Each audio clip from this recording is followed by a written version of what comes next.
Good morning. Welcome to Unity Longmont Spiritual Center on the 20th of November, 2022, as we go into Thanksgiving week. We are blessed to have Bobbie Wilson as our speaker today and Teresa Storch for our musician. So we'll start with Teresa. I heard the theme, something to do with stories. So I have a song called Your Story. I thought I'll play it. It's fun. It's upbeat. It's about the time when I was playing music for a living and my mom told me go get an engineering job. I had to do what I wanted to do. Did you see the subtle hues of blue in that city sky sunset? You hear the buzz of so many human beings building a life in that rundown neighborhood. Children on sidewalks and men in Mercedes, and each of them reaching out. You're at the top of this two-story parking lot, swaying to the rhythm. You swear you can feel it sway, sway. So tell it to the judge, confess it to your priest, give it to the one you love, and at least open up your mouth, let it out, let it out. Tell it to the judge, confess it to your priest, give it to the one you love, at least open up your mouth, 'cause this is your story.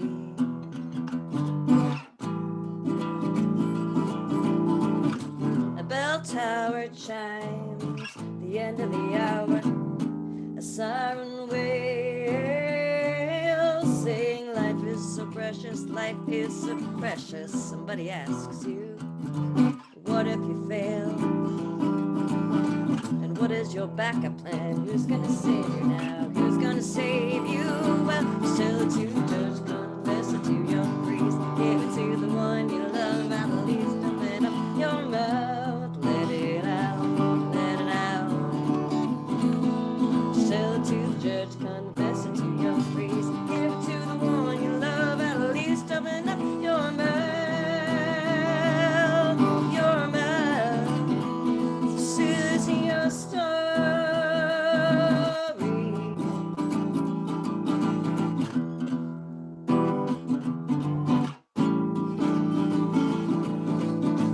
Down the street corner, voices rise up from a Baptist church.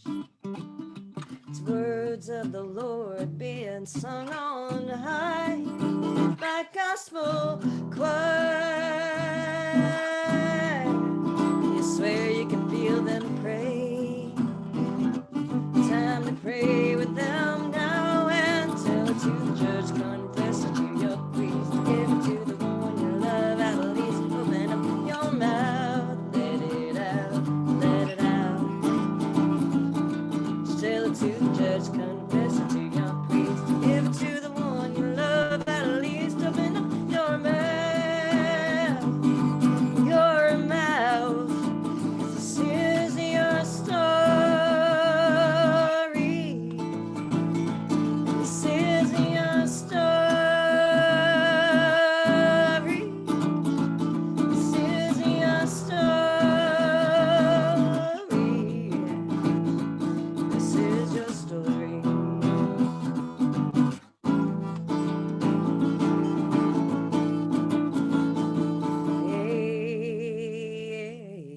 Amen.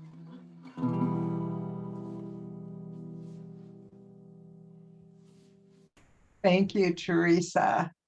It's at this time that we go into prayer together by taking a breath, being fully in our bodies, our minds, and our hearts. Beloved presence, everywhere present. We are aware as humans having a spiritual experience, we have a full range of experiences and emotions.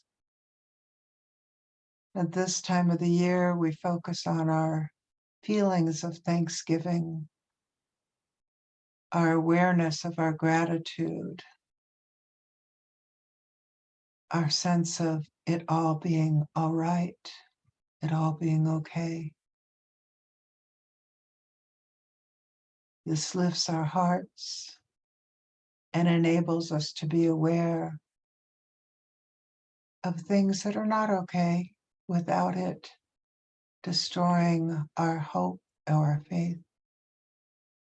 And this morning we say an extra prayer for those 5 people killed and those 18 injured in Colorado Springs in an LGBTQ nightclub last night. We can imagine their suffering and the suffering of their friends and families. Our hearts, our prayers go to them. We're thankful for the ability to do this, for the ability to appreciate the sun, the glory of nature, and our own spiritual beings. And so it is. And we will hear from Teresa again.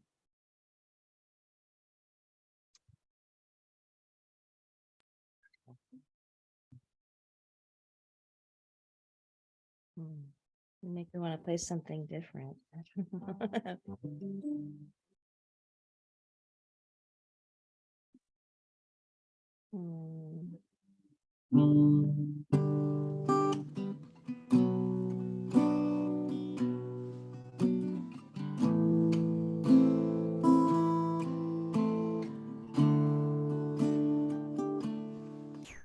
I'm lonely and I'm tired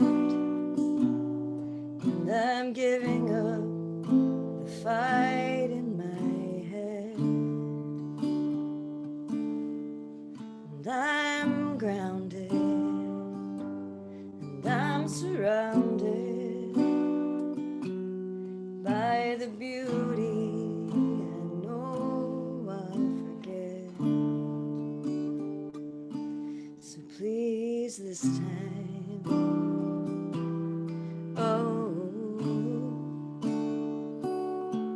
God, this time, oh this time, please let me remember it.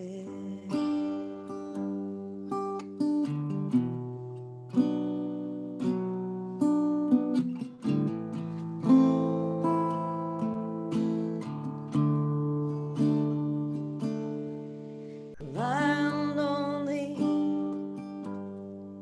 but I'm happy, and I'm letting go of the things I regret, and I'm simple, and I'm single, yet I'm getting all that life has to give. So please this time, oh God, this time, oh this time, please let me remember it.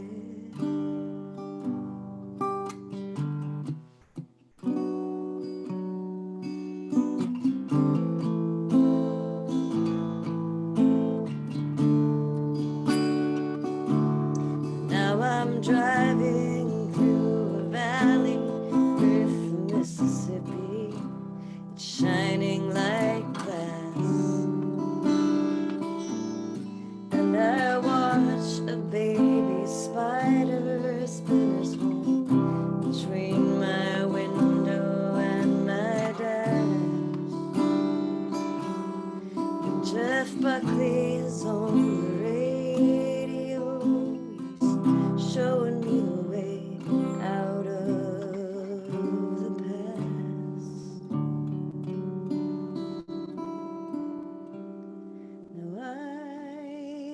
see you.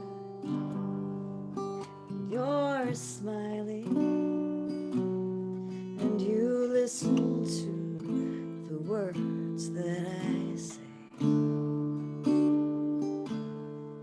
And I'm happy 'cause I am surrounded by the beauty that is everything.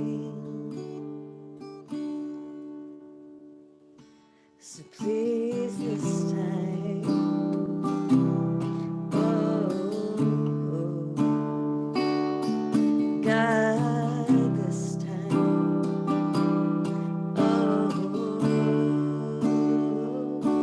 God, this time,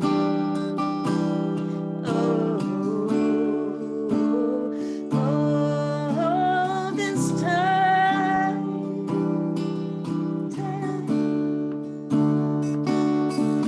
oh, this time, please let me remember it.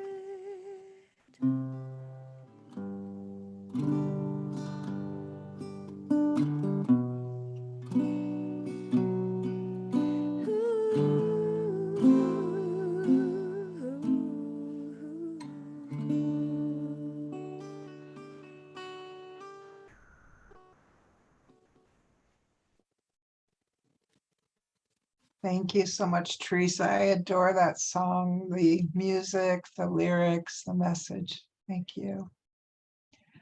So at this time, let us welcome Bobbie Wilson with open minds, open hearts. Thanks. Thank you, thank you, thank you. It's Thanksgiving week. I'm grateful for every one of you, and the ones that aren't here and the ones that are here. Today I'm going to, and then the music was just perfect, Teresa. Those songs just folded beautifully into what I think I'm going to say anyway. Thank you. I'm going to pick up where David kind of started last week and just kind of riff on that a little bit. I'm going to talk about creation, stories, and grace. So always when I start a talk, I use the dictionary to look up the word to make sure I understand what it is. So let's start with creation. The act, and this is the dictionary, the act of bringing the world into ordered existence. The act of bringing the world into ordered existence. I went back and I looked at some of the traditional creation stories that we've had over the ages in this world. And there's always someone or something or some God or some being or some energy that has an intention. And that intention is to create the world. And so our scientific story is the Big Bang, of course. The Christian story is God, however you want to think of that. The Jewish story, also God. Muslim story, also God. The Hindu story is different. Indian stories, American Indian stories, all, Spider Woman, something is bringing into existence. So I began to think about creation. It never stopped, did it? Something happened. The world, boom, if we want to look at the Big Bang, which we can all be familiar with probably. It's continuing. The world's still moving outward.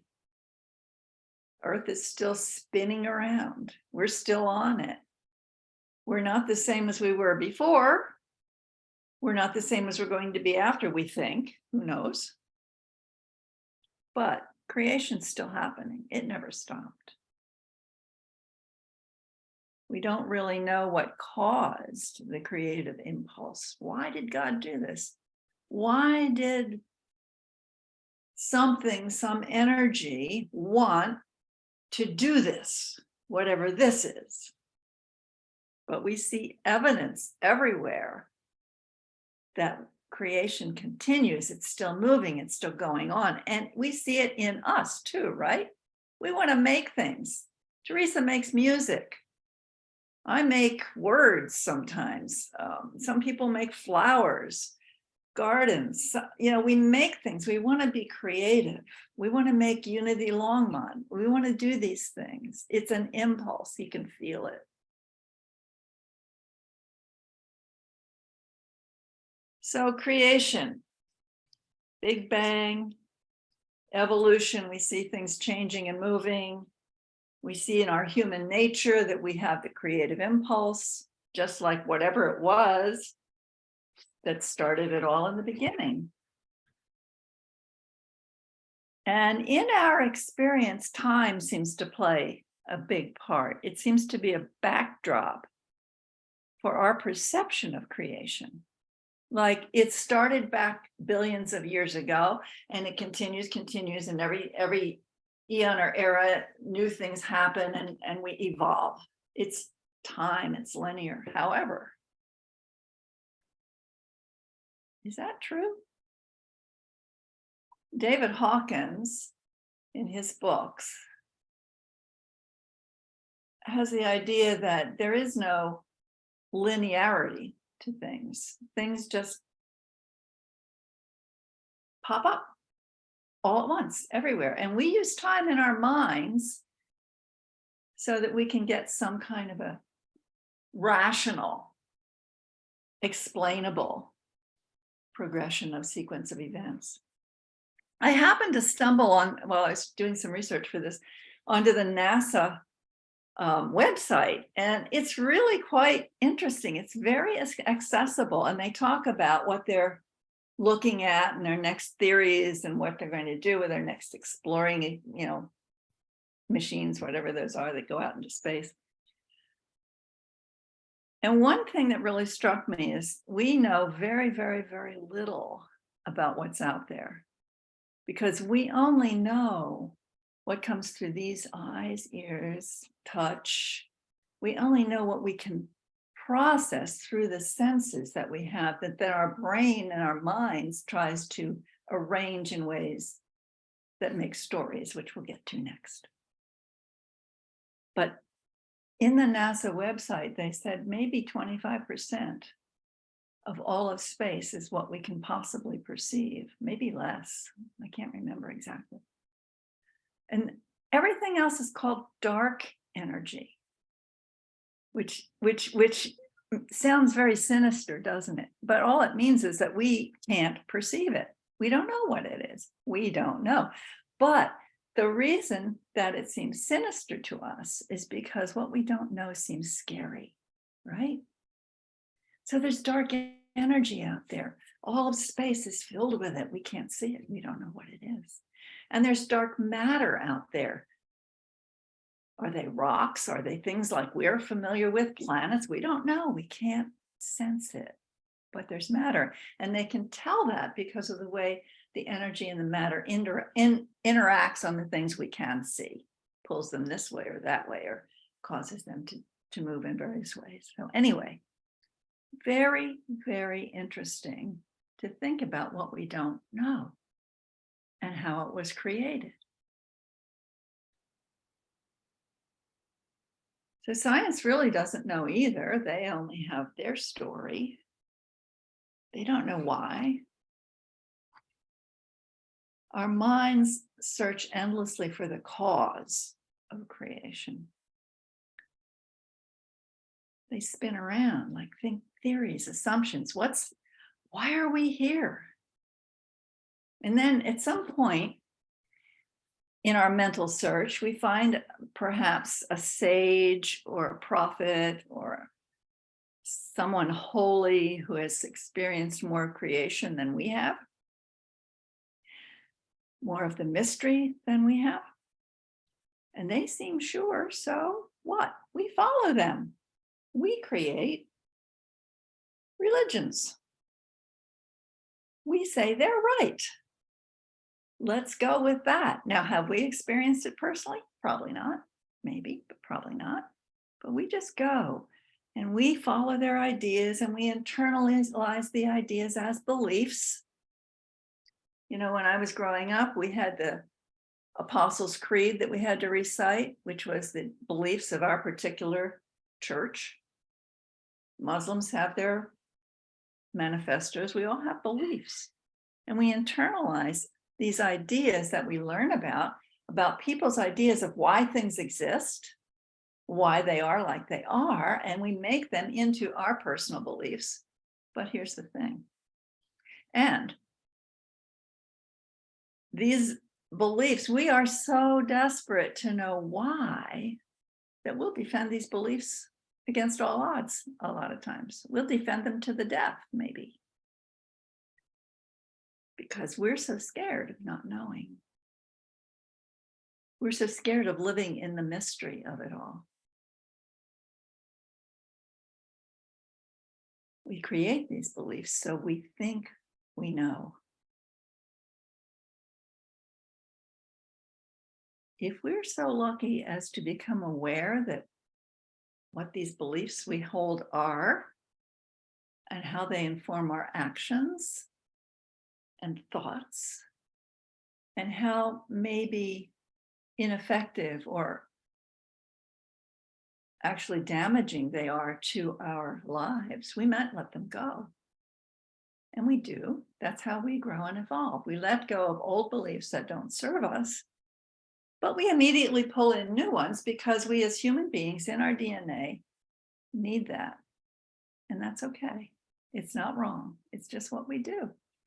But the trick is to become aware of what's motivating us, what our filters are. Are they our beliefs?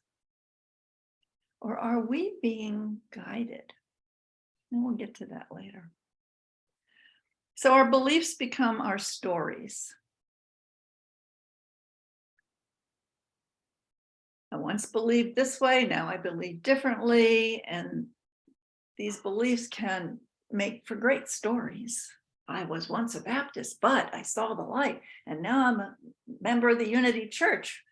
Oh, what a great story. You know, I can embellish it, I can make it be, or the story can be tragic, or the story can be dreadful or encouraging or successful.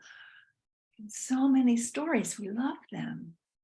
We watch movies, we read books. I do. I crave stories. I love them because stories make sense of all this myriad energies, these senses, these perceptions that we have. They give them space and time that we can spread them out and make them rational. What if the world, what if the universe doesn't run on rational? What if it runs on chaos? Scary.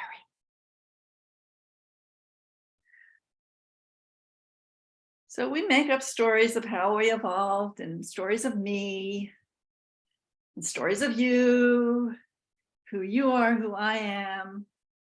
And it's how we relate to each other. We tell our story. It's comforting and it's okay. But it's necessary to recognize that it is only a story. It's not the truth.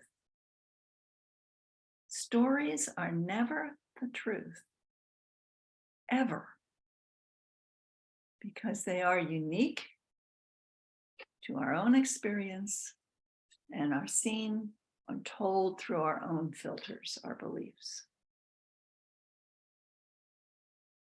They may be a little piece of the truth, they may be a little grain of it, but they're not it.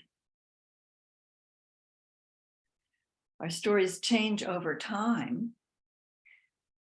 We have one story for the past, and then that story maybe morphs into something different as we grow and mature, and it becomes a little different.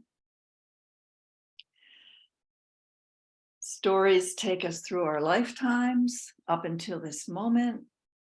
So they're kind of a progressive hero's journey kind of thing.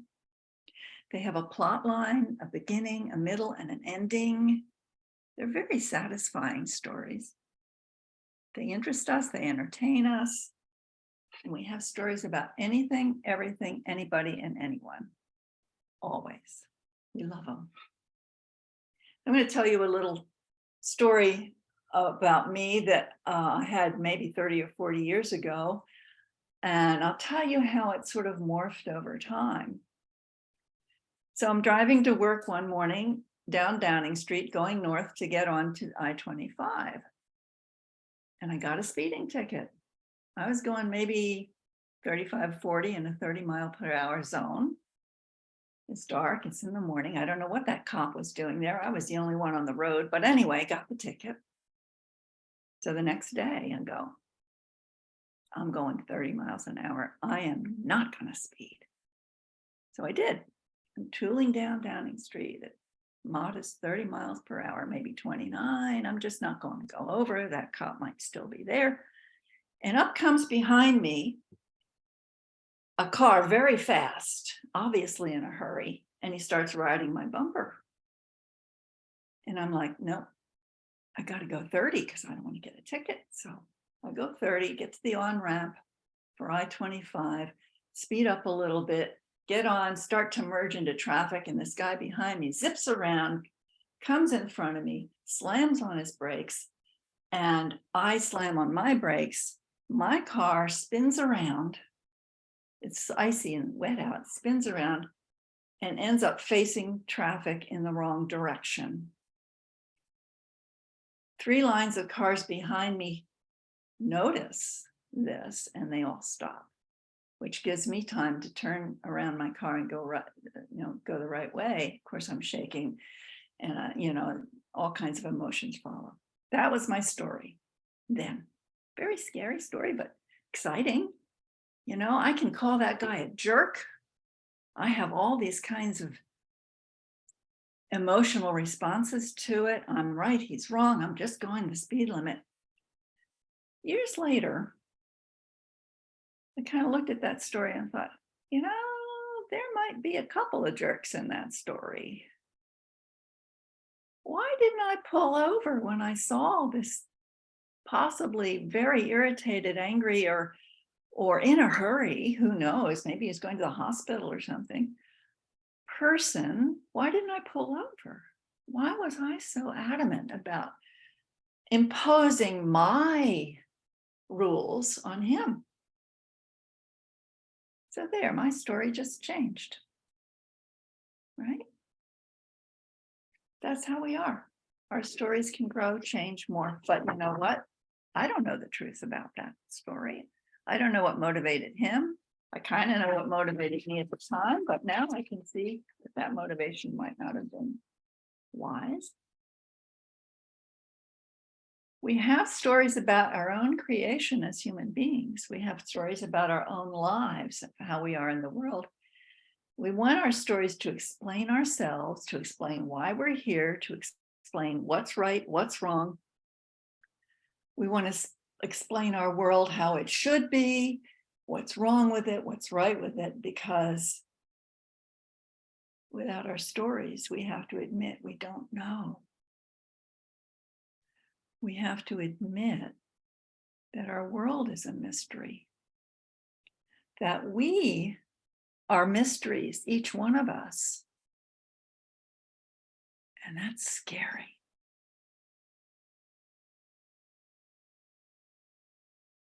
And so we can't know why we were created. We can't know the intent of our creator.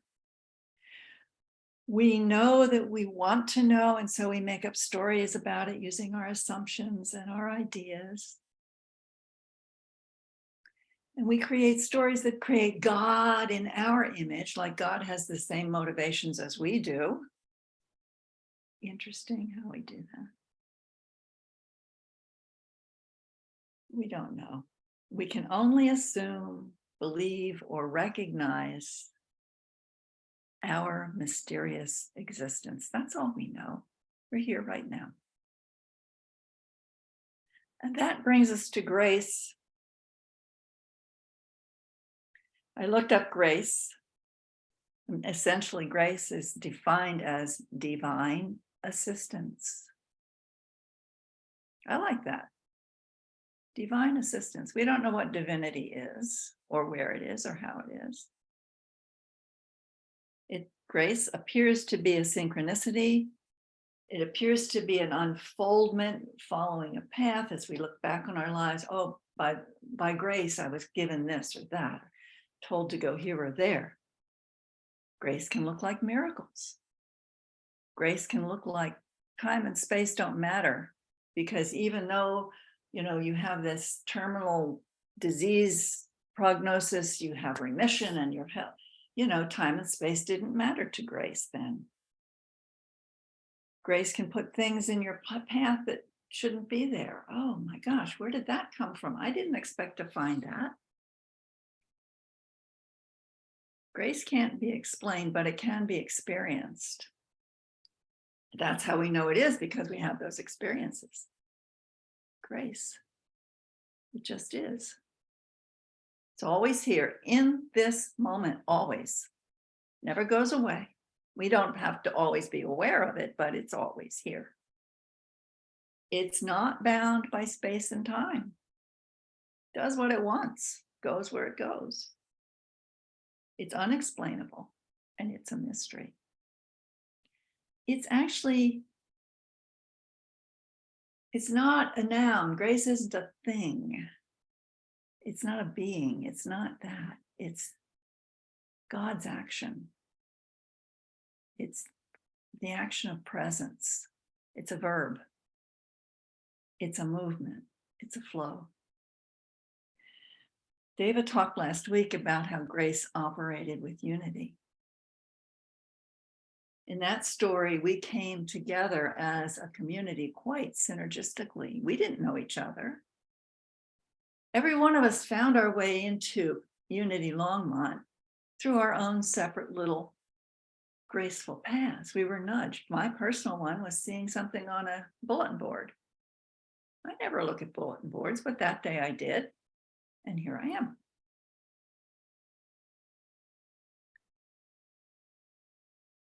What energy or force in each of us moved us to become Unity of Longmont? I call that energy grace. Divine assistance, the Creator's intent, all manifest as the flow of grace. If we're honest, we can see grace operating in all of our lives all of the time, not any time where grace isn't present. And it can't be steered according to our assumptions about what should be, how the world should be, what we want for the world. It doesn't listen to those things. It does what it does. We see tragedies in our world. We think they're wrong. How do we know? Maybe they're necessary. Maybe it's grace, like Ram Dass's fierce grace when he had his stroke. I remember reading about, seeing the documentary on him and how hard it was for him to lose the ability to speak clearly, to do things for himself.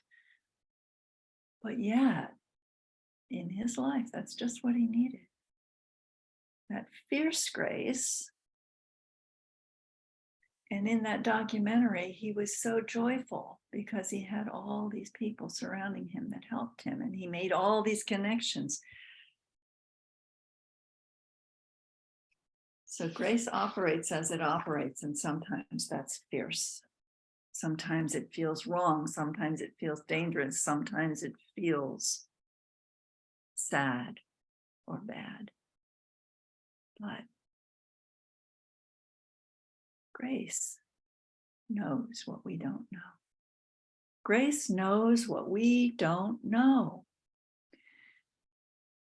Grace is independent and ever present. It's the action of God's will that we can perceive and experience in these lifetimes. sometimes we pray for things to happen the way we want them to happen, right? Pray that we get better, or that so-and-so will find their path or get their job or whatever. There's nothing wrong with that. It's an expression of our desire.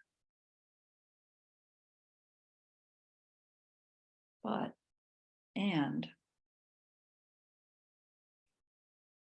grace does what it does.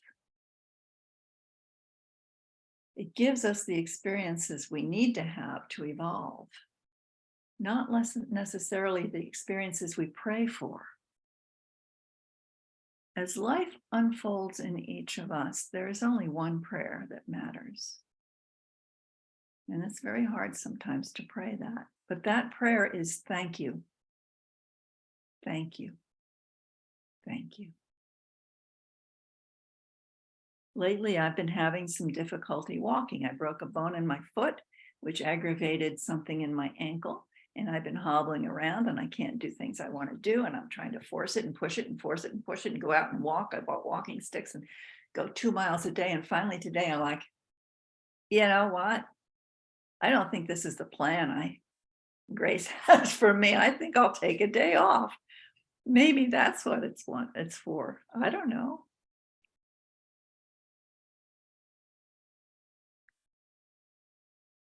So, do I know what would happen will happen? No. Do I know what will happen to me? No. To the world? No. Do I know that grace is there? Yes, I do. Because I am and I exist and I have experiences. That's all I know. That's all I know for sure. So I want to leave us with this. Let's use our marvelous minds, our wonderful minds, to look at our thoughts and actions, to become aware of our underlying stories and beliefs about who we are and how we are, and acknowledge that scary truth. Those are stories, those are beliefs, and we don't know. And as we become willing to let those stories go and become willing to live with the not knowing in a very graceful way, so we trust grace in our lives and in the world. It's always there working through our lives, giving us the experiences, the friends, the connections that best serve the intent of creation. So in short, I'm thankful for 3 phrases which I use all the time. Number 1, let go and let God. Thank you for that. Number 2, be here now. Thank you for that. And number 3, allow life to unfold with grace. And so it is. Thank you. Bobbie, thank you for the marvelous talk, the grace of the talk. Thank you. And we will hear from Teresa. Nice. That was beautiful.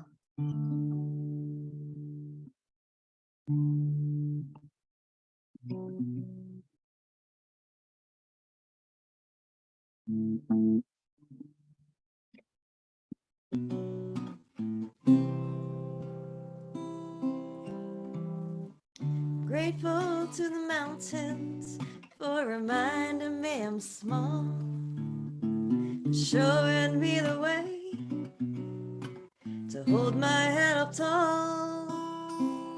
I'm humbled before nature, it's painting picture perfect scenes on this canvas that we live in, that is constantly changing.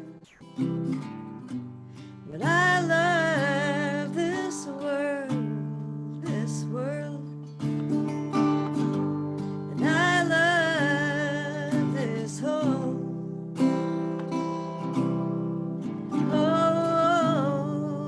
wide world.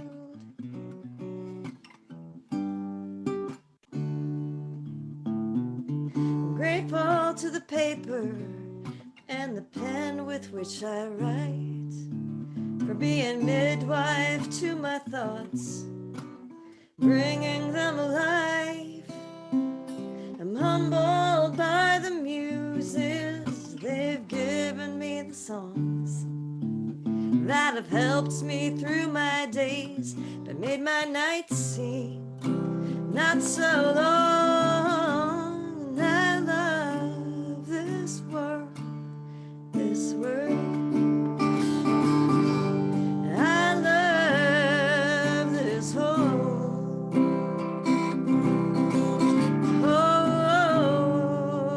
wide world.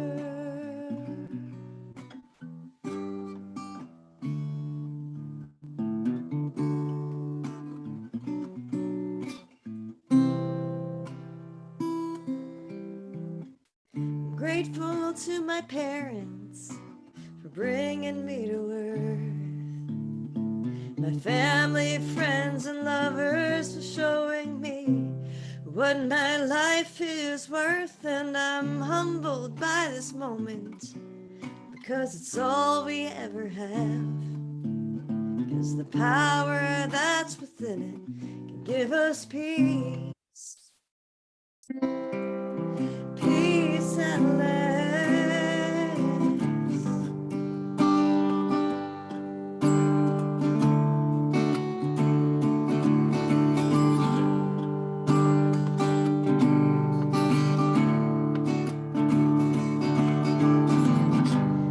I love this world, this world.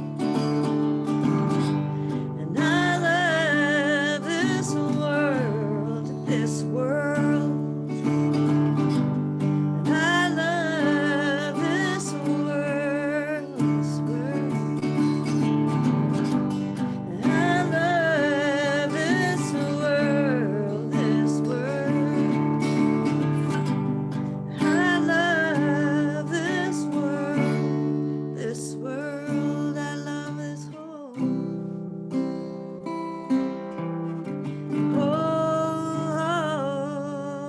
wide world.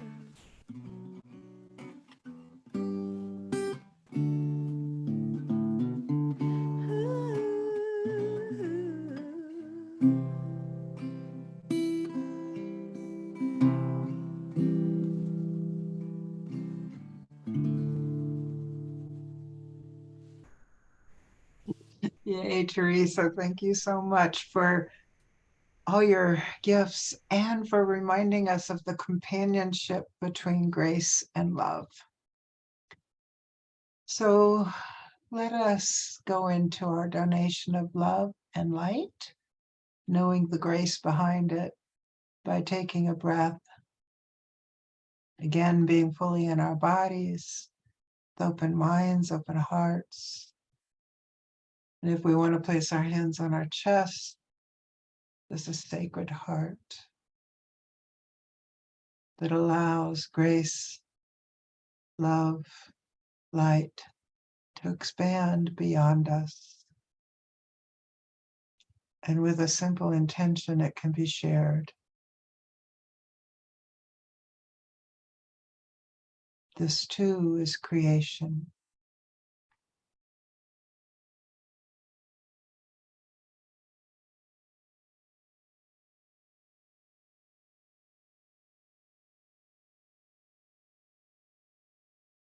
We experience this expansion both as a human and as a spiritual being.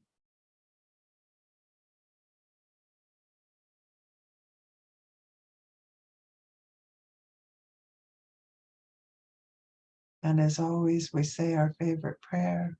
Thank you. Thank you. And so it is. And we will finish with Teresa. Well, wanted to sing this one story song because it brings me lots of joy. It was something that person that changed my life a little bit.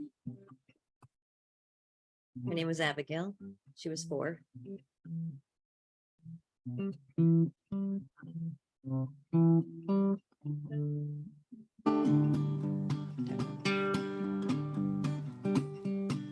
Well, Abigail is 4 years old and she starts kindergarten in 2 weeks. She'll talk to you if she's able. When she's shy, she smiles and shows her cheeks. Well, I am pleased to meet you, Abigail. She ate dinner at the table next to where I stood to sing and play. Then wrote a note to thank me for the music, but she could not spell her name. She just wrote Abby. Well, I am proud of my new friend, Abigail. Oh, Abigail, I hope you sing and dance and play. I hope you learn to find your dreams, live them every day. Abigail, there's a big, big world out there.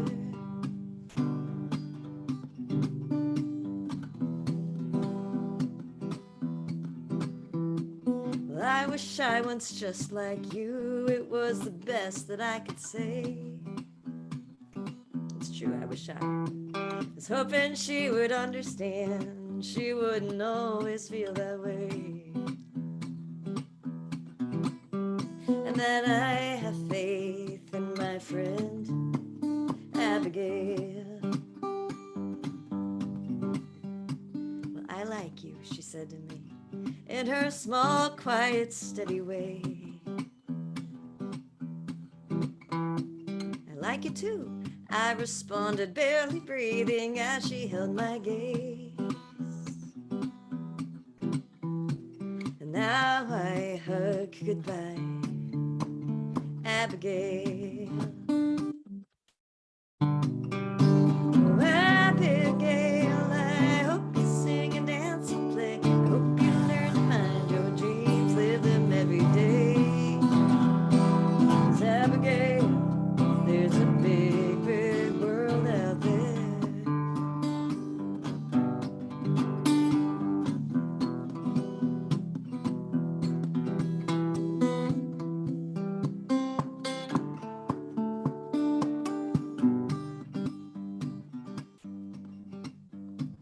Well, slowly I packed up my guitar, headed on my way. And halfway down the block, I heard a small voice call out my name. And there she stood, my friend Abigail. But she came back to say goodbye.